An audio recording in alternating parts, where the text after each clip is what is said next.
Good evening, everyone. Welcome. It's great to see so many people out tonight, and welcome to our council meeting, our regular council meeting for May the 28th. This meeting is being audio, video recorded, and live streamed on the Town of Innisfil's YouTube channel and shall form part of the record, which will be retained in accordance with the town's retention bylaw. And I also want to thank everybody who's watching from home and joining us online, and for staff and council for being here tonight. We have a full quorum, so we'll call the meeting to order, and I'll ask the Deputy Mayor to read the land acknowledgement, please. Thank you, Your Worship. The Town of Innisfil acknowledges that Innisfil is situated on treaty land that is steeped in rich Indigenous history.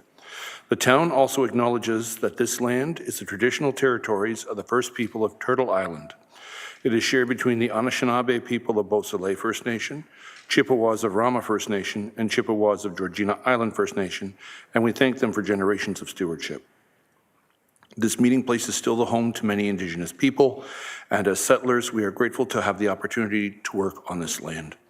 The town acknowledges the forced sacrifices that are the foundation of Canadian society today. We are dedicated to honoring Indigenous history and culture and committed to moving forward in the spirit of reconciliation and respect with all First Nations, Métis, and Inuit. Thank you very much. Next is item 2, which is our open forum, but we've had no one that signed up to participate in that this evening. So we'll go right to the approval of our agenda. The agenda is always published 1 week in advance on the town's website for people to peruse, and there's been no amendments. So could I please ask for a mover and a seconder to approve the agenda as was circulated? Moved by Councillor Zanella, seconded by Councillor Richardson. All those in favor? That is carried. Next, I'll ask if there's any disclosures of pecuniary or conflict of interest on any of the items in tonight's agenda. I'm seeing none declared at this time, but if one becomes apparent to you during the meeting, please let us all know at that time. So next, we get to do a couple of great presentations tonight. So very excited about both of them. The first one is the Innisfil Accessibility Advisory Committee. A very hardworking group is here to talk to us tonight and give us a presentation and their annual update. Whenever you're ready.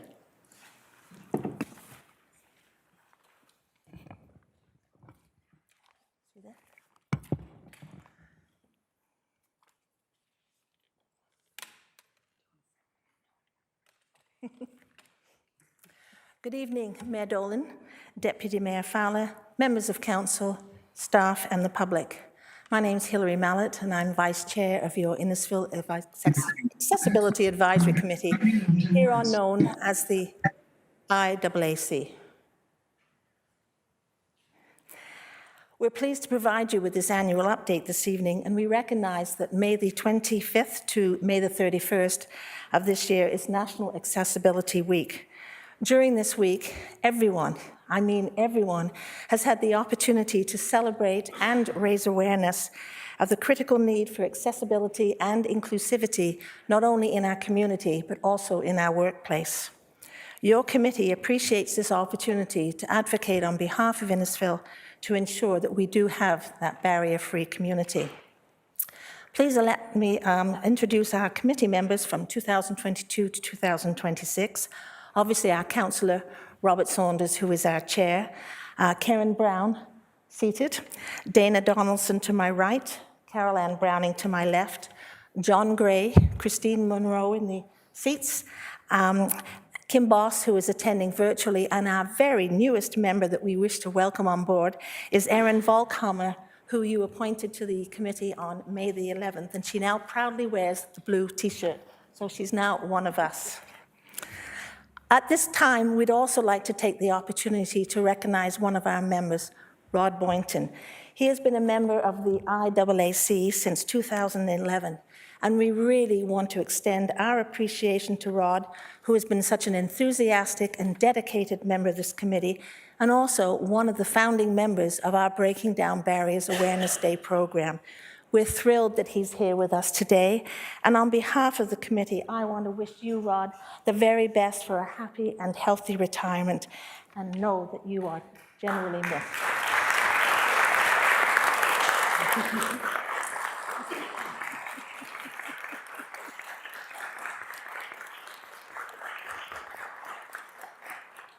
A well-deserved round of applause for sure. I also want to extend appreciation to some other critical members that have helped us along the way. First and foremost, of course, would be Kim Creamer, our assistant clerk. Kim, your support, your assistance, your being with us every step of the way is invaluable, and we really, really appreciate it. Christine Gillespie behind me. I keep wanting to give her a different title, but she is the Communications and Community Engagement Coordinator. And again, we really appreciate you being here with us. And last but not least is Meredith Goodwin, our Meredith, Capital Project Manager for Parks and Trail Support. Without their support, this committee would not be the success it is, and I can assure you it is a success. And I can tell you right now, this is my third day since Monday of speaking about Innisfil and the accessibility, and we have received such great accolades, applause, and appreciation, and it is an honor to be able to be here today to speak to you. I'd now like to introduce you to Dana, one of the colleagues of the committee. Good evening. Maybe I need to lower it. This year, with the assistance of the Economic Development Team, a success story was created for the Breaking Down Barriers Awareness Day program and shared on social media and the town's website. The committee expresses appreciation to Laura Thompson, Manager of Economic Development, and Lauren McEachran, Economic Development Champion, for their hard work in making this happen. Through the help of an interested party and this success story, the committee has had the privilege of presenting this program to other municipalities that have expressed interest. The committee hopes that the municipalities see the value in teaching our youth the importance of thinking about access and removing barriers. We are happy to report that all 13 local elementary schools will participate in the 2025 Breaking Down Barriers Awareness Program, which is held during April, May, June, and October. The committee was pleased to have worked with Mo Kesri, Simcoe County Diversity, Equity, and Inclusion Multilingual Learners Coach, who organized grade 5 students from Sir William Osler and New Tecumseh South Central to participate this year at Cookstown Central on April 16th. Having our own wheelchairs, has been a great addition to this program, which has increased the number of students and teachers' participation. We would be remiss not to recognize our faithful volunteers: Rick Winson, founding and former member, Sharon Sleeman, Ron Dietrich, who's behind us here, and our newest volunteer, Brody Tulk, a former student of Holy Cross Catholic School who participated during the first in-person school session at Holy Cross, who has returned to volunteer and support this program. Our volunteers and their knowledge and experience making this program the success it is today. The committee would like to recognize Jeff Callender, Nick Ayers, facility operators, Dylan Demers, facility specialist, and Andrew Dewar, field supervisor, who transport our wheelchairs to and from all schools. We appreciate their commitment and their support. Brilliant. Okay. The town has awarded Margarita Park to Gerd Hermans. Staff have the town has awarded have prepared a report to update council, which is also on the agenda this evening. Ms. Goodwin will work with Gerd Hermans' design build team to see the vision come to fruition. Construction is scheduled to commence this summer and be completed in summer of 2026. The IAAC is pleased to see Margarita Park moving forward with the development. It will be one of the first all-inclusive parks in Innisfil and the IAAC's first champion park. With council's approval of the town's facility master plan and space analysis, the IAAC will be consulting with staff to ensure that all town-owned and operated facilities continue to be barrier-free, exceed building standards, and create fully accessible buildings for everyone. The committee received a presentation regarding transit services in Innisfil and the Transit Master Plan. The planning services will be conducting a second round of community engagement and open houses with a presentation to council in the future. The committee will continue to engage with planning services to provide input on accessible transportation. Thank you, Michael Bohanowitz and Brandon Correa. On behalf of the Innisfil Accessible Advisory Committee, we thank council and staff for their continued support. With the work of many accessibility committees and provincial organizations, we continue to improve our world. And we leave you with this quote: "If a child cannot learn in the way we teach them, we must teach them in the way the child can learn." Thank you. Are there any questions? Thank you very much for that presentation. Very much appreciated. Dana, you didn't see me, but I wasn't looking at you. So I'll go to questions. Members of council. Councillor Richardson. I just wanted to say thank you. I was able to attend a couple times with you to help out, and I really enjoyed it. And I think the program that you guys run is fantastic, and good job. Thank you. Councillor Ices. Thank you, Worship. Yeah, I'd like to echo those comments. Thank you for the work you do in highlighting the importance of accessibility in the town. Mayor Dolan and I were at the last Innisfil Historical Society meeting at Knox Community Center, and the new accessibility ramp was kind of was his first go, and it's just wonderful to even in our old buildings that we're able to accommodate everybody's mobility and get them into our facilities to learn. Thank you. Any other questions or comments? Councillor Chair Saunders. I just want to thank you guys for everything you do, the amount of time you spend, how much effort you put into this program. It makes it easier and funner each time. Funner, good word. Makes it more fun every time we go to the schools. And it's a pleasure working with you all.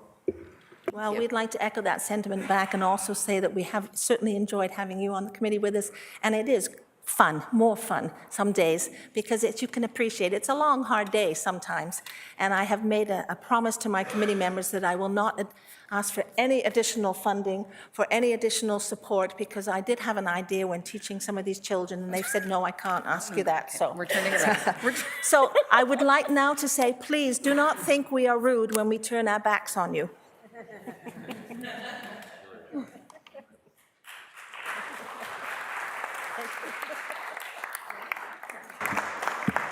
I want to just point out how hard most of the committees that we have, committees of council, in fact, all of them, are volunteer committees.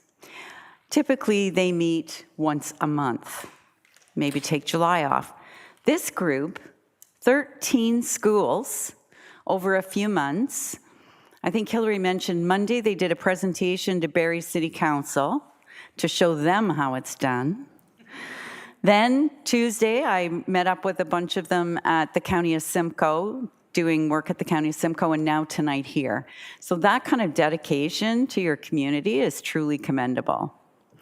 And finally, I would like to personally thank former councillor Rod Boynton, not only for your years of dedicated service serving Ward 4, but you never quit. You've been on that accessibility committee ever since. So many, many years of service and dedication to your community as well. So Councillor Boynton, former Councillor Boynton, thank you so much for your service.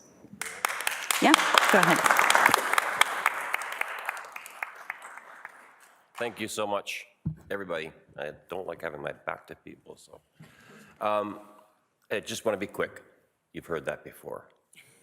But truly, it's been a wonderful experience in this house, and being elected to council twice and was such an honor. I really appreciate that from the citizens in Ward 6 and then Ward 4, which is the same ward. But I wanted to recognize this council especially because your support, and previous councils as well, but your support to the IAAC has been invaluable.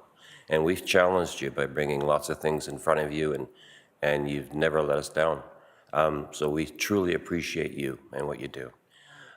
Secondly, I'd like to recognize staff for the town of Innisfil. They are truly misjudged, and it's a key case of people just don't know how dedicated and intelligent and how good they are. They work hard for this town. A special shout out to Patty Toma. Okay, thank you. And the thing of it is I want to recognize staff for everything they do. And some of you didn't remember me, not many, but anyway, everybody's new here now. But lastly, I'd like to recognize the IAAC because these people, as you already said, and I don't want to repeat everything, but they work very, very hard. They meet once a month, but that's just the tip of the iceberg. A lot of talking, a lot of discussions, and very thoughtful, and everyone brings a lot to the table. So I want to thank them because they're not just members of the IAAC, but they are also my friends. So big thank you. Thank you so much, Rod. Very much appreciate it. Seeing no other questions or comments, then I would ask for a mover and a seconder for the recommendation that the presentation be received with thanks. Moved by Councillor Saunders and seconded by Councillor Ices. All those in favor? That's carried. Thank you so much. If you're interested to see who won the Golden Broom, you might want to stick around, but if you have to go, I understand that as well.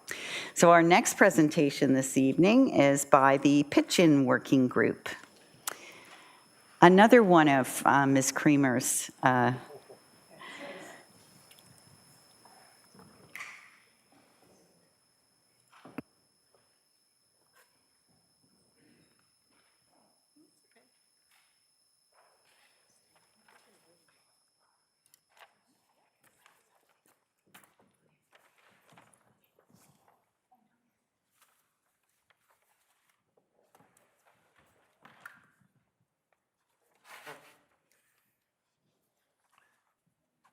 welcome whenever you're ready.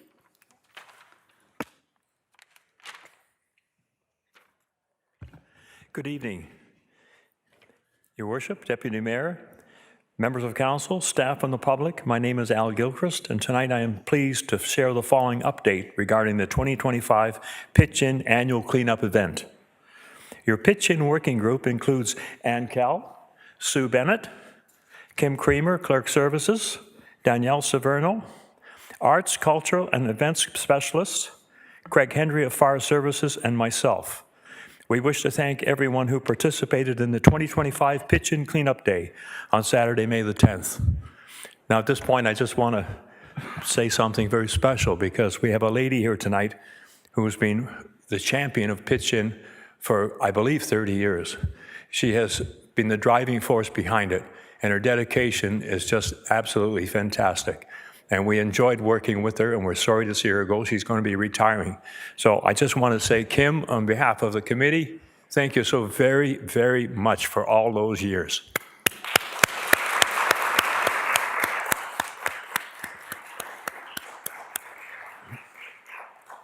Your Pitch-In Working Group, sorry, we already had that part. We are pleased to have 242 online registrations and many volunteers who participated on their own.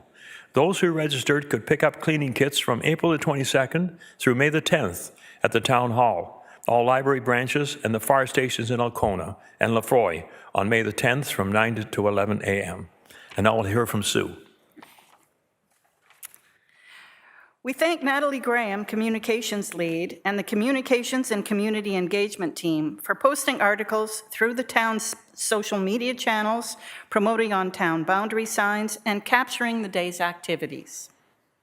We extend our appreciation to library staff and volunteer firefighters who assisted in handing out cleaning kits and pitching in. We would also like to extend our appreciation to Candy, Children and Youth Entertainment, Simcoe County, Dream Parties, Library Services, and Patty McLaughlin, who provided interactive activities and music for the Appreciation Barbecue.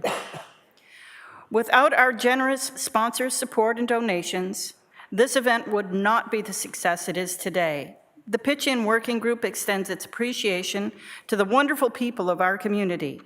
To recognize them, a thank you ad was posted on the town's website and social media channels, and each sponsor received a written appreciation letter and a certificate. We also want to extend a special thank you to Tempo Flexible Packaging, who donated 2,000 garbage bags for this event. We are always pleased to have the support of over 5,000 Innisfil school students who participated during this year's Pitch In event. And I'll turn it over to Anne. So to support the hard work of our community volunteers, an appreciation barbecue was hosted at Centennial Park. Everyone who attended enjoyed a free lunch, refreshments, draw prizes, a nature walk, face painting, a fun bead craft, music, and library services activities. We would also be remiss if we did not extend our appreciation to the customer service team, who worked hand in hand with operations, taking calls so that our amazing road crew could collect the bags and debris from all over Innisfil. None of this would have been possible without the teamwork of all involved, so thank you all. And now, the moment that we've all been waiting for, the Golden Broom Award, which is presented to the council member with the most volunteer participation in their ward. So we're excited to announce that Councillor Jennifer Richardson of Ward 3 is the 2025 Golden Broom Award winner. Congratulations, Councillor.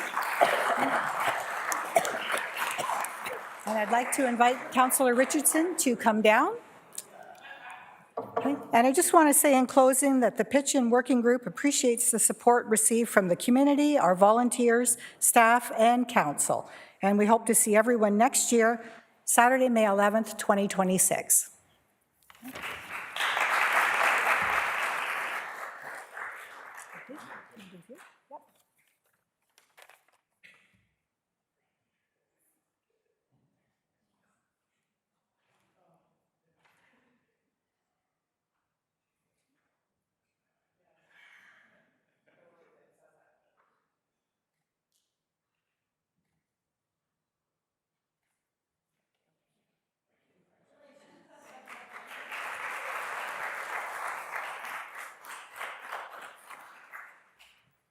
Thank you, everyone.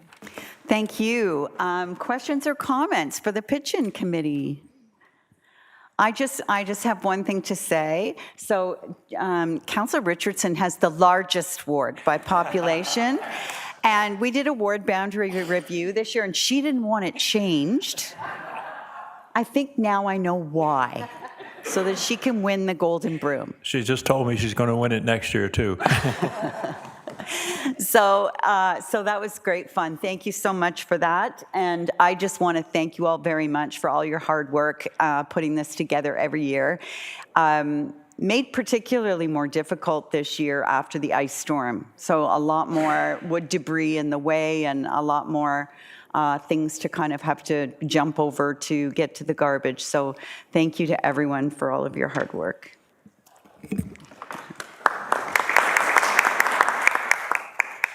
Councillor Richardson. I just wanted to say thank you to all the residents in Ward 3 that participated and to everybody who participated to make the community better. And thanks to the team for organizing such a great event. Thank you. Any other comments or questions? Seeing none, the recommendation is on the screen that the Pitch In Working Group presentation be received. Moved by Deputy Mayor Fowler and seconded by Councillor Drodge. All those in favor? That's carried. Have a nice evening. Next, we go to, we have no delegations this evening, so next we go to announcements from different associations or boards that you've been appointed on by the town. Thank you. Councillor Richardson. We recently had a library board meeting, and it was we had a collections presentation, so we got to see some of the different types of books and stuff that they have, all the different languages. What was really neat to see was they have these things called the Envoy Connect players, and basically it is a book on tape, but it's attached to the book. So it was easier for kids to utilize to listen to a story on the book. And then they also have another, and I forget the name and I apologize, but it comes with 4 different stories, adult novels on a player that you just plug and play, and it's they change it up every couple months of the different stories. So it was really neat to listen about that and hear about all those different things that they have. Great. Councillor Constantine. Today, today we had our Museum on Des Moines meeting, and they're planning a trip for seniors in Simcoe County to visit the museum, exploring local history, enjoy guided tours, and connect with our rich heritage. So stay tuned for the date and transportation. It's going to be sometime in June, and they would like all the seniors to participate. Thank you, Councillor Constantine. It would be good to share that with the Historical Society. I'm sure that would be something they would like to do. I'm just going to talk a little bit about governance at the County of Simcoe, but before you yawn, I just want to let you know it is something that's been brewing for a little while and could have had significant impact to the town of Innisfil. As you know, the composition review is still going on, or the vote for it is still going on. Whether the county is going to be 32 members as it is now, or 17, which is 16 plus a full-time mayor. And that's finding its way through all the 16 lower tier municipalities for each of them to vote on. So we don't know how that vote is going to go yet. But one of the things that was conjured up because of this was some members felt that the weighted vote at the county was unfair. So the weighted vote is only applied during a recorded vote, and it's done so that municipalities like ours with close to 50,000 people and have the same vote as someone who maybe comes from a smaller municipality that has 10,000 people. So that vote came to County Council on Tuesday, and it was defeated for the most part. There was some compromise.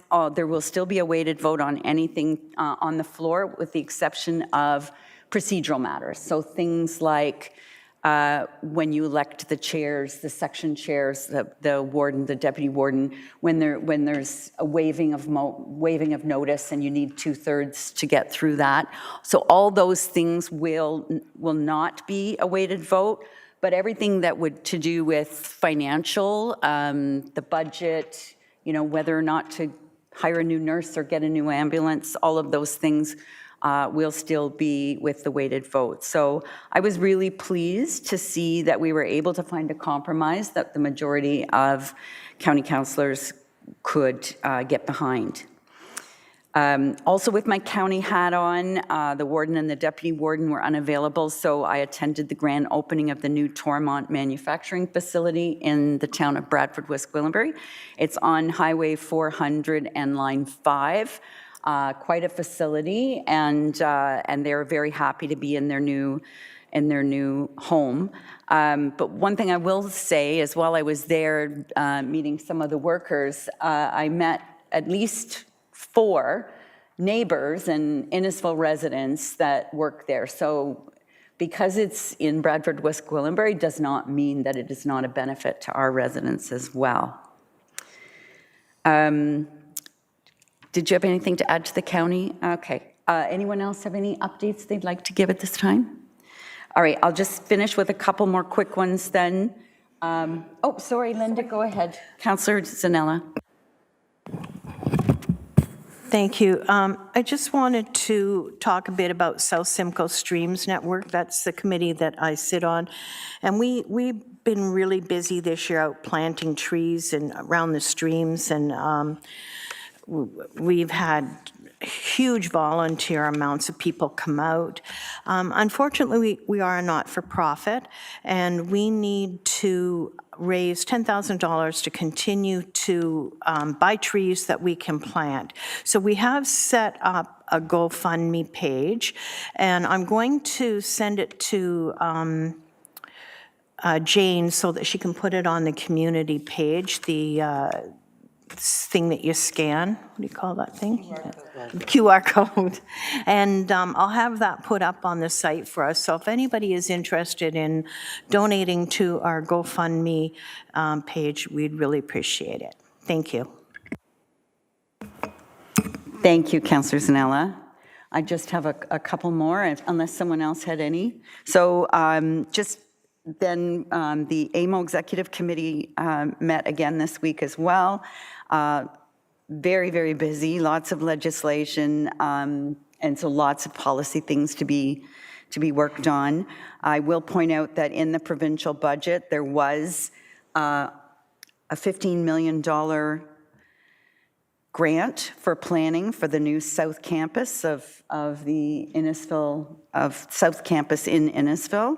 So that was pretty good news to see that that would eventually move us to the next step in the planning process for the South Campus.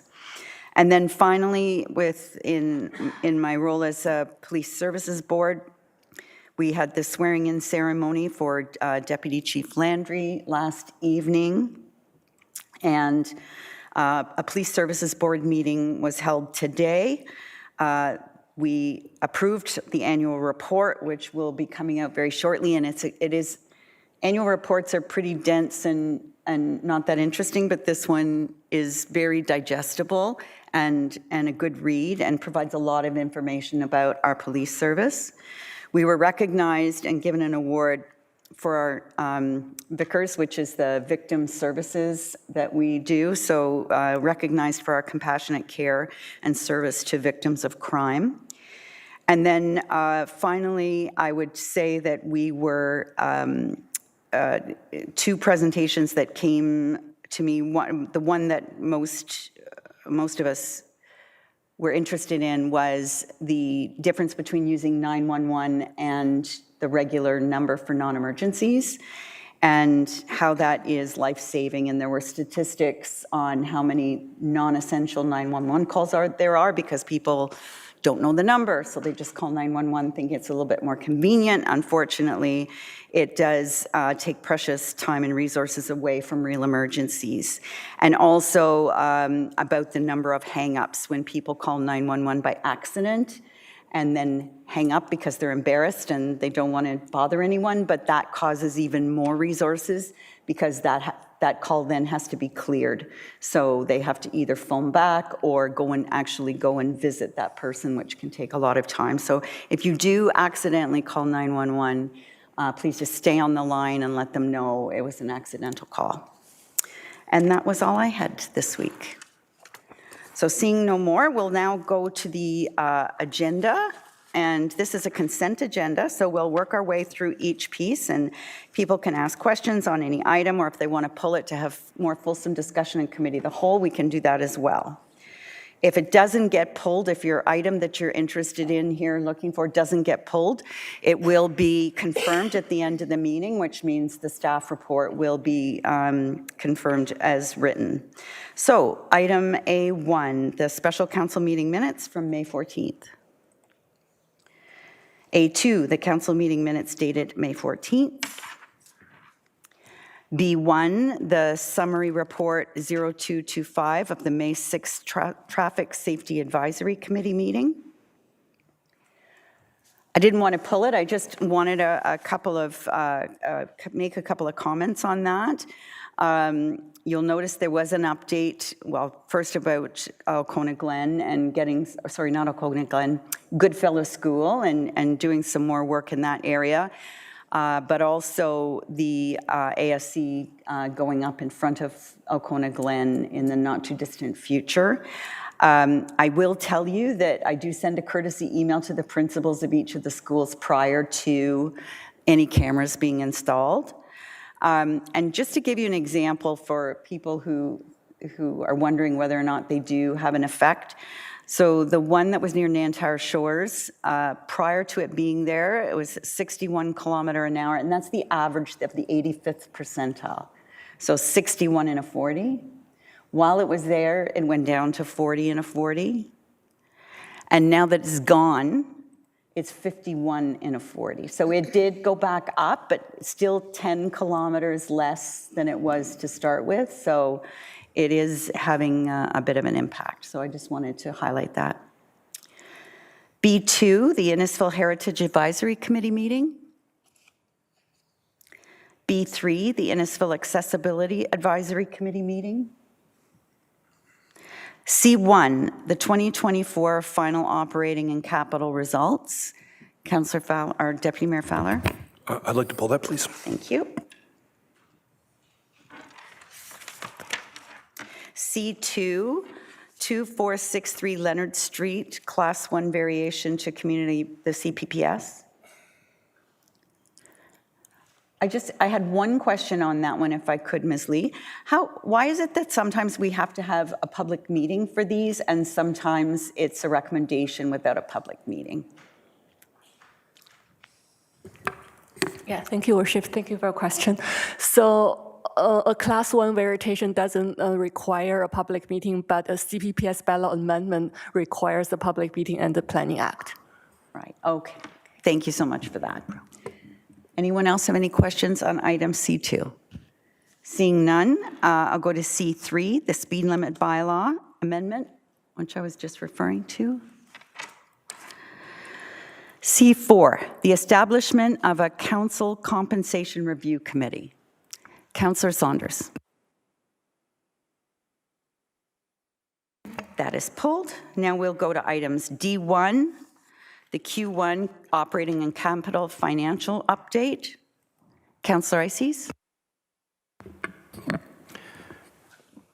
I don't know if I need to pull it. It mentions costs related to the ice storm, and I wondered if we could maybe if I could get a question on that. So there's some reports in our neighboring municipalities that are getting hit with excessive costs because of it.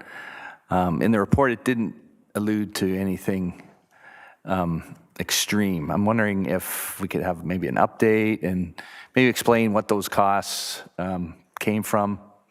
And I know we're probably not finished with it, but just maybe a bit on that.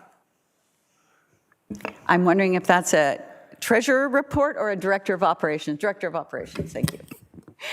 Through your worship to Councillor Ices, thank you for the question. You're one meeting ahead of me. I hope to have this report in front of council at our next meeting, and you'll get a fulsome report on actually all of our winter operations. It will include our response to the ice storm as well as to the flooding this season. Can you wait one meeting, Councillor Ices? I will suspensefully wait, yes. Yes, thank you. All right, then item D2, which is the utilities review, draft shareholder directions.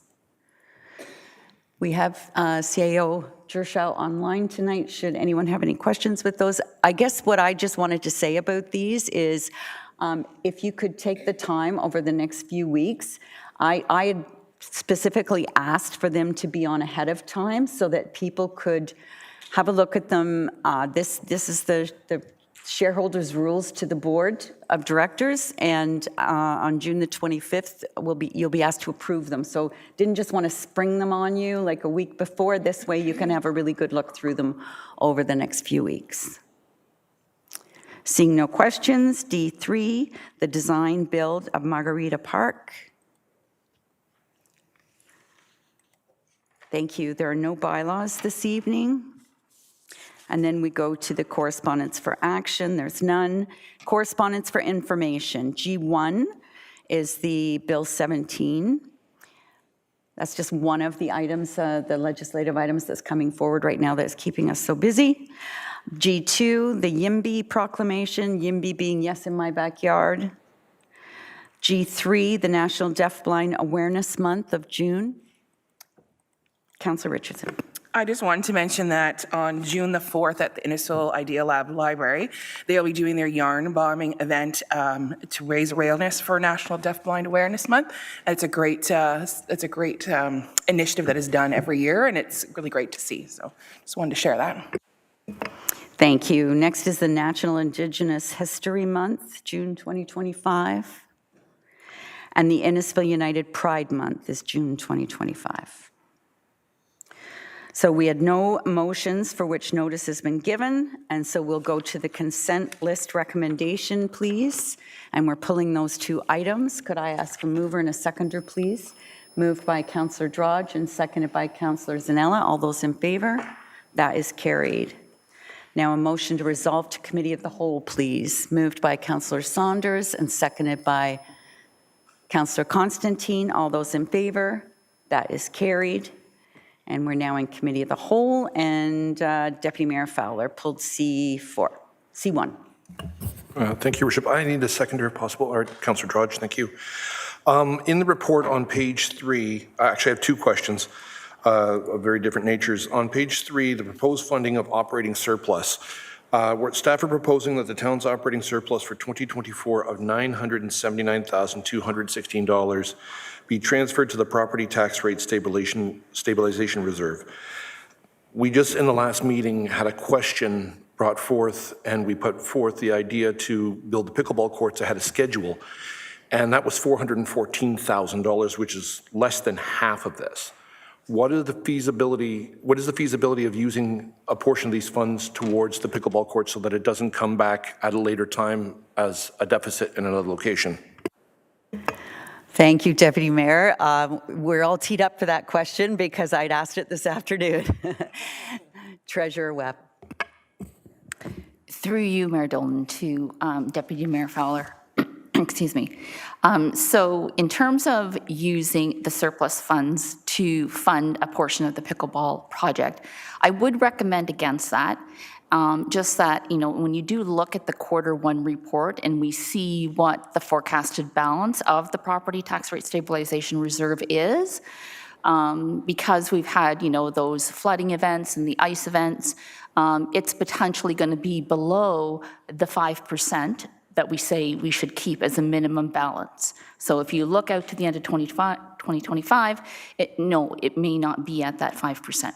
So for that reason, I would suggest that the whole amount of the $979,000 be directed to the property tax rate stabilization reserve to help fund deficits in the operating budget should they arise. In terms of the pickleball court project, and when we get to 2027, as indicated, you know, during that the previous council meeting, you know, staff will review our reserve and reserve fund balances at that point in time as we build the budget.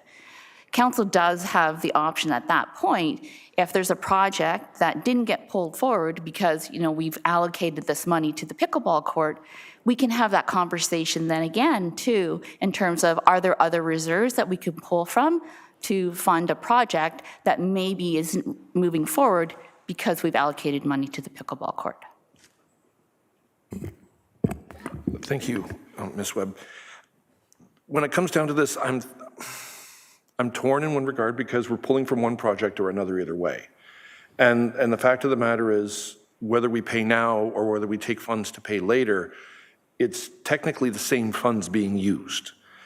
And while we do have a surplus, and as this is less than 50% of that surplus, I'm asking council if they would have an appetite to risk going below that 5%. I know Councillor Drudge was a massive fan of that idea previously during budget deliberations.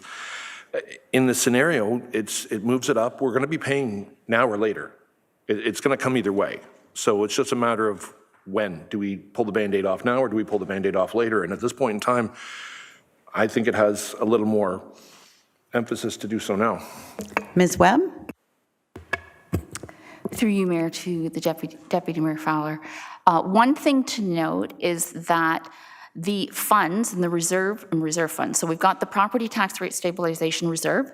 The intent of that is not to fund capital. It's there for operating purposes, to smooth out the tax rate, to help with in-year deficits, unexpected items. The ARS reserve fund is for capital purposes, largely. And so those two different the reserve funds have different purposes. And so I just wanted to know that for council. I think the important thing to know is we approved it to get done. So it's getting done. So whether it comes out of bucket A or bucket B isn't going to make it get done any faster. It's still getting done. It's just coming out of the ARS reserve instead of the tax rate stabilization reserve. But the work will still be completed by 2026. Director Lee? Thank you, Mayor Dolan. I think I'd just like to highlight Ms. Webb's comment and actually come back to Director Bowman's comment about the fact that she is coming back at the next meeting with a report on the ice storm, as well as the IRC and the property tax rate reserve fund would be, as Ms. Webb indicated, where the funds may need to come for those specific areas. So I think it would be important to not make decisions to change the decision that was made on pickleball at this point, because those reports will be coming forward and you may need those funds from that reserve specifically to address that report coming forward. Thank you. All right, the other question I have is regarding RDS 391, the Innisfil Beach Road pedestrian crossing. I know the construction costs alone are $171,000. I went to check on the capital, in the capital projects, and there's not many details regarding this. Are we looking at something that has lights? What are we looking at in regards to compensation for the $171,000? Ms. Catilla? Through your worship to Deputy Mayor Fowler. Yes, that crossing is a full crossing that resembles a signalized intersection with lights, a push button, and audible pedestrian signals. Thank you. I just couldn't find it in the capital project book, so that's why I'm asking. Thank you. Thank you. Other questions? Councillor Ices. Thank you, Worship. I was drawn to the South Innisfil drain line item. It's mentioned a few times, but if I look at table 11 on page 12, it has committed debt of $2.987 million. So my question is, it's the property owners that will be paying that amount at some point. So does it, I know it has to be in the figures, but it's not really committed debt. And then my other question would be, when will we be asking these residents to start to pay for that? And just so we have a bit of a heads up on some angry phone calls we'll be getting.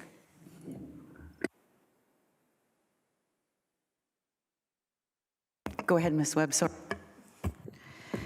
Through you, Mayor, to Councillor Ices. So in terms of the debt, yes, while it is funded from the benefiting landowners, maybe not from the landowners that are going to be repaying the town, it's still debt that's been issued by the town. That said, I mean, this project has been on the books for a while.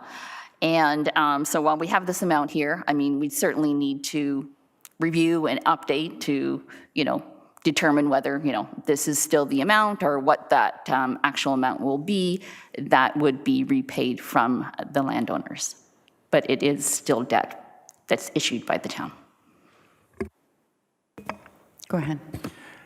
Yeah, then follow up of when residents will be seeing that on their property tax bills. Director Bowman? Thank you, Your Worship. Unfortunately, Councillor Ices, I don't know the answer to that question offhand. I would have to have a word with Jeremy Ninehouse to get an updated timeline for you, but I'd be happy to return to you with that information. Thank you. And just as I think some more on this, it says it's in progress. Do we know what % done the project is? Is there a lot more work to be done?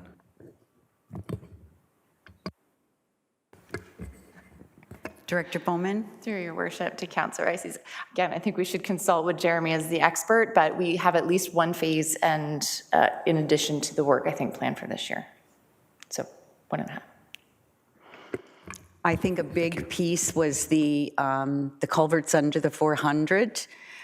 Much of the work done upstream of that couldn't be done until we knew MTO was digging under the 400, because then we would just flood faster than we do now if we did that work upstream, because it was such a pinch point there. But it really does flow much nicer now under that with those new culverts dug. Anyone else? I had one, Ms. Webb, and it was on table 10. Again, to do with the tax rate stabilization reserve. So when it talks about the 2024 actual year-end cash balance, at 4.6. Does that include the 979 that we're talking about in this report, putting in there? Yes, Mayor Dolan, it does not include that. And just for the reason that the report recommendation is to transfer it. So we didn't have council approval to transfer that money yet, and therefore it's not reflected in the balance. Understood. Thank you for that. And just anecdotally, like we do this at the county as well, but when you talk about 979,000, it's a lot of money, no doubt. But when you put it in perspective of the whole budget, it's 2.84% of the budget. So if we come within 2.84% of the target, especially in a year like this year, I think we've done well to budget responsibly. Anyone else? Seeing none, there's a mover and a seconder for this motion. Is there any amendments, or shall I call for the vote? Call for the vote. All those in favor? That is carried. And next we'll go to item C4. Councillor Saunders. Thank you, Madam Mayor. Councillor Richardson's going to second this. I just have a couple of questions about the compensation review. In regards to who is appointed to that board, and are they directed to have a certain amount that they can go up to? Because I definitely would not approve 146% raise that the county council gave. I wouldn't give it, that Bradford gave it, the amount they gave. I think that, I can't remember, they got like 100%. Like, I think that's just typically unfair. We've taken enough out of our taxpayers' pockets. We don't need to take any more. So I don't know if you can answer those questions. Thank you. Mr. Jacob. Thank you, Your Worship. Through you to Councillor Saunders. The committee would be appointed of public members, residents of the community, who would serve on this board to fulfill its mandate. The second part of your question, an important part of any compensation review is the comparator municipalities, and identifying those comparator municipalities and analyzing sort of where they are in terms of honorariums, but it's the whole overall package as well. It's not just, a compensation review is not just the honorariums that are paid to members of council. It includes things like benefits, per diems, expenses, technical support. So when we're doing the term compensation isn't just the honorariums, it also includes the entire package of what is offered to a member of council. And it's not just for the councillors serving the next term. It's also to help attract interested and a good group of interested candidates to run for council. So when you're doing a compensation review, it isn't just the honorariums, it's the whole package. And certainly you're addressing a potential increase and whatnot. All that comes into to how the comparator municipalities, there's criteria that's involved, and all of that work and all of the justification and the rationale comes out in the final report to council. Thank you. Councillor Saunders? Thank you. Well, with that, I would like to go and say we take the alternative option, number 2, that council directs staff to conduct an internal revenue review and bring it forward to council, just so it's a little more fair, I think, than, people saying that we get like 50% more raise and stuff like that. I don't think that's, fair. I think it should be more the town telling us what we should be getting. Because like I said, I would never vote for 100% pay increase. Can I jump in here just for a minute? So this was a practice that we started, I want to say 4 terms ago, but it might have not been that long. But the idea being every 4 years, we get independent members of the public with no skin in the game to decide what the next council should be paid. So it's not giving ourselves a raise, it's you're you're deciding what the next council is going to be paid. And what really makes that great is somebody who's maybe thinking they might want to run, but wondering if they can make it work, make the math work, they'll know by December 10th of 2025 what the compensation would be for them if they did choose to run.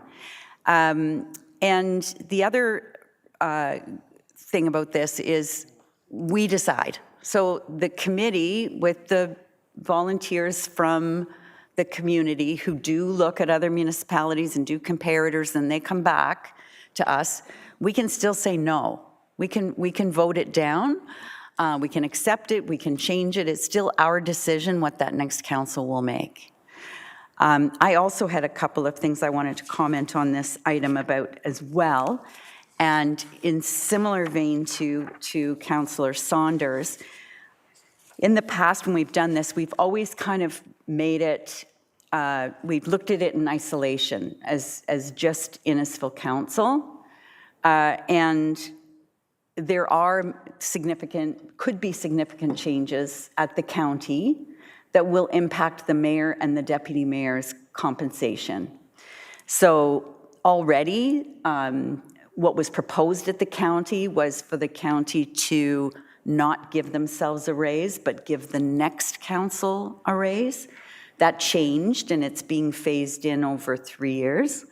However, when considering the mayor and the deputy mayor's compensation, I think it would be good to consult with the county because they'll know by then, A, whether or not the deputy mayor is going or whether it's just the mayor, and B, what that mayor and that deputy mayor will be making at county council. So you can kind of take that into consideration over and above what they would be paid here.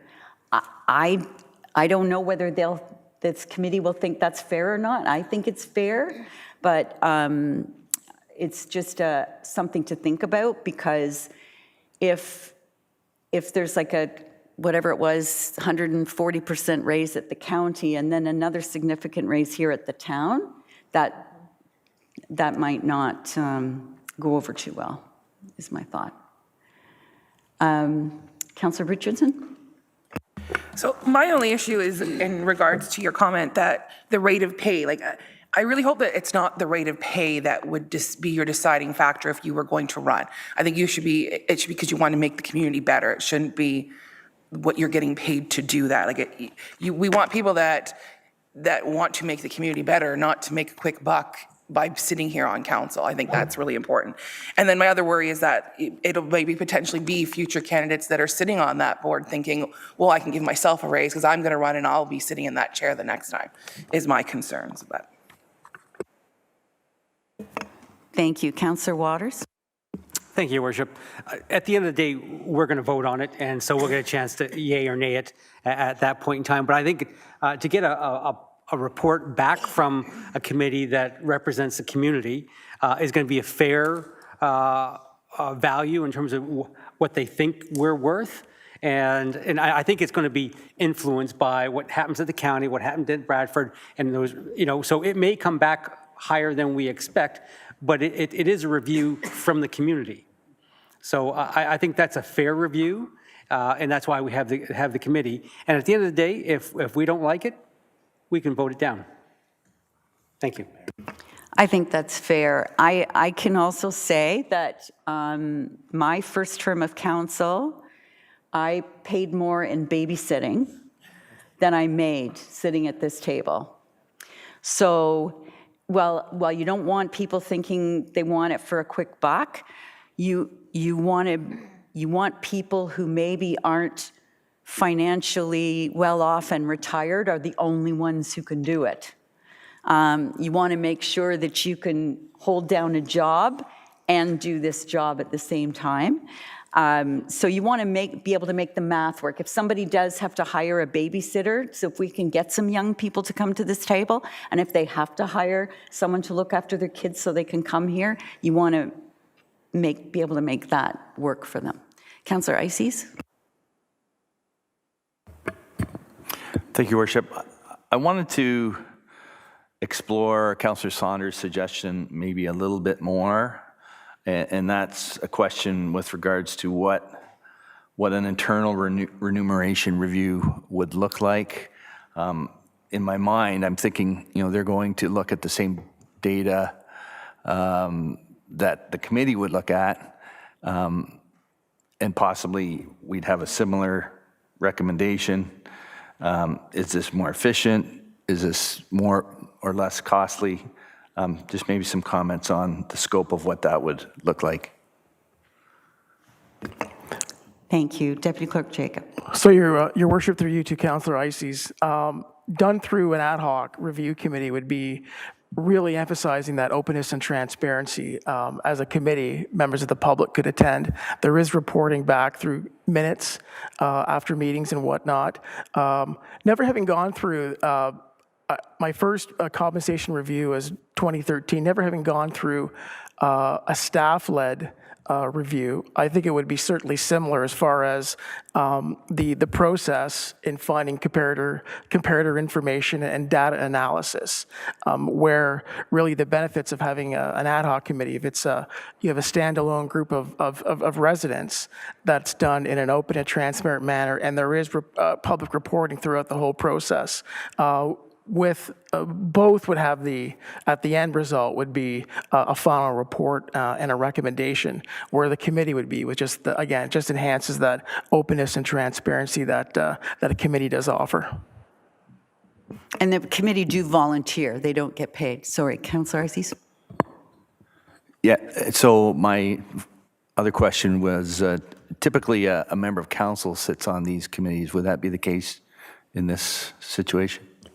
Your worship, you to Councillor Ices, no, not in this case. Being a compensation review, it's just members of the public. Okay, thank you. Anyone else? Councillor Waters? I was just going to mention that I would assume that staff are going to be involved in this as well, because they'll probably be the ones doing the research, handing it off to the committee. So the staff are involved. It's just that it's going to be the committee who is going to make the final report and put it forward. So I think staff are going to be involved, and I'm quite happy the way it sits right now. Thank you. Anyone else? Seeing none, we have a mover and a seconder on the recommendation. All those in favor? That is carried. Thank you very much. And that was everything we had on the committee of the whole. So our rise recommendation, please, moved by Councillor Ices and seconded by Councillor Waters. All those in favor? That's carried. And consideration to adopt the recommendations from committee, please. Councillor Saunders, Councillor Constantine, all those in favor? That is carried. We had no notices of motion this evening, so we'll go right to announcements, and I'll call on Councillor Ices. Thank you, Worship. Definitely summer is here when we have our award-winning Innisfil Farmers Market opening up on June 5th. So we look forward to that. Also, the Stroud Fire Station, the annual pancake breakfast on Father's Day weekend, June 14th. Come and treat your dad to free breakfast. And you don't have to cook. Councillor Constantine.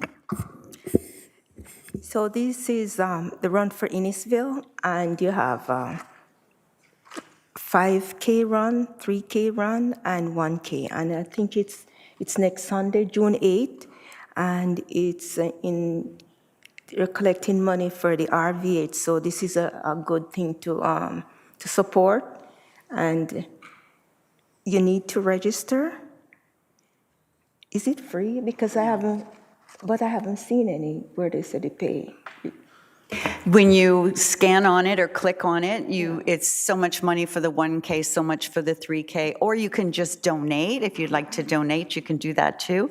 I've registered for the 3K run, and by run, I mean a nice leisurely walk, if anybody would like to join me. Okay, so that's next Sunday, June 8th. And it will be starting at Innisfil Beach Park. And it's by the Ahmadiyya Muslim Youth Group. So please come out and support them. Thank you, Councillor Constantine. You should also put in a quick plug for Neighborhood Nights tomorrow night. So tomorrow night at the arena in Leafroy, there will be our annual neighborhood night. So please come out and support that event also. There will be free pizza, lots of games for the children. All right? Thank you, Councillor. Councillor Richardson. Tomorrow at Nantyre Shores, they are running their Relay for Life. Also, every Thursday at the Idea Lab and Library from 11 till 7 is Youth Call, which has free walk-in counseling clinic. They are also on June 3rd at the Innisfil Idea Lab and Library. They'll be doing a Cards of Kindness, a community card making event. So they're making cards for seniors.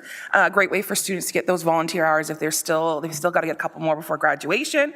Happening this weekend on Friday from 4 till 7 and Saturday from 11 to 2 at the Sobeys.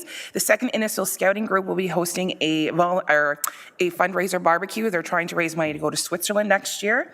And just a quick little bit of Legion good news, just to share that Medi was interviewed today by CBC Radio this morning about the Uber Hub coming to being set at the Legion. So the Legion will be sending out the link so if anyone wants to listen to it, but it's a great a plug for Innisfil, and council made a really great decision adding that to the hubs. Thank you, Councillor Richardson. Councillor Waters. Thank you, Worship. May 30th is Euchre Night at Lions Hall, 7 p.m., and it's $13 to play. On June 5th, Alcona Glen has its 25th anniversary event, and June 4th is Holy Cross 25th anniversary, and June 5th is the Alcona Glen anniversary event. So two of our local schools turning 25. And then on June 10th is Neighborhood Nights for Ward 4, and so I look forward to meeting everyone there, and then hopefully we'll be able to maybe walk over and see the new dog park. No pressure. Thank you. Thank you, Councillor. Councillor Zanella. No announcements. Councillor Saunders. Thank you.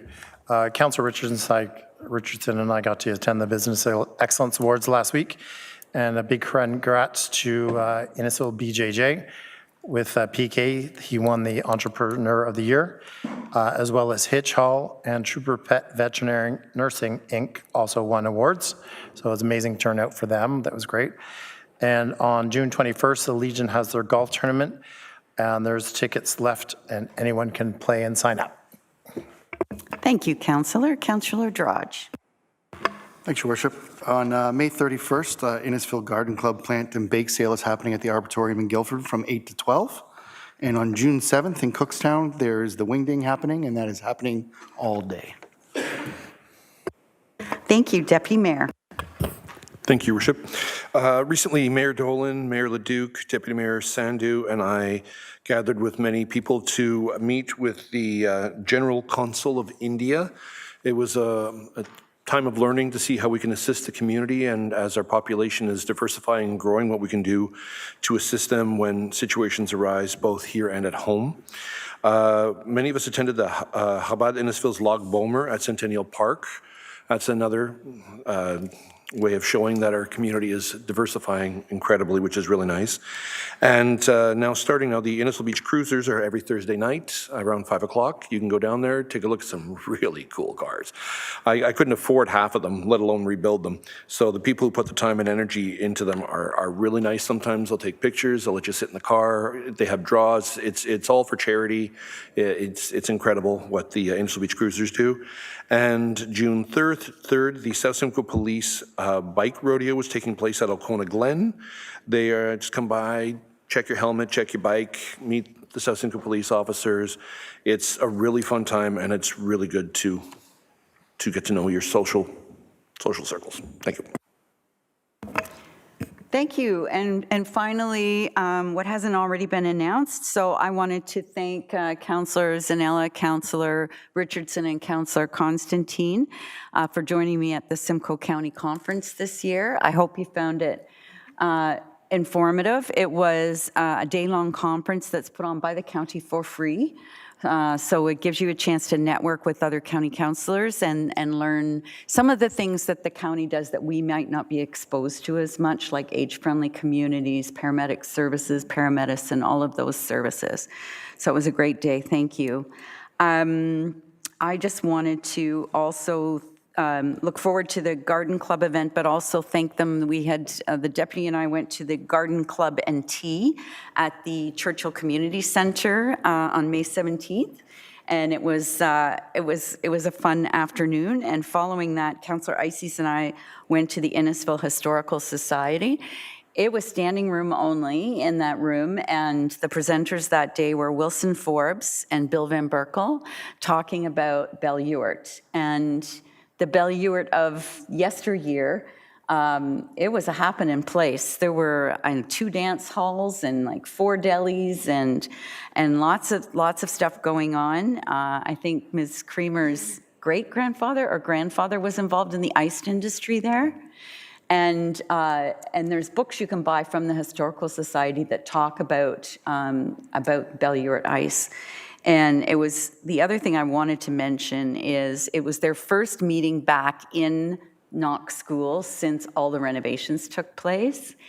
And we got lots of admiration from all of the seniors there, not only the ramp that Councillor Ices talked about earlier, but the new windows, the shiny floor, lots of great comments from the people that belong to the Innisfil Historical Society. So thank you very much for that.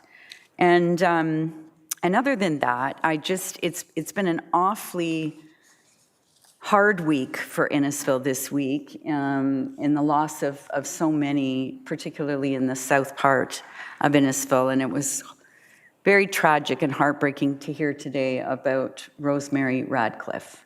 Far too young and vibrant.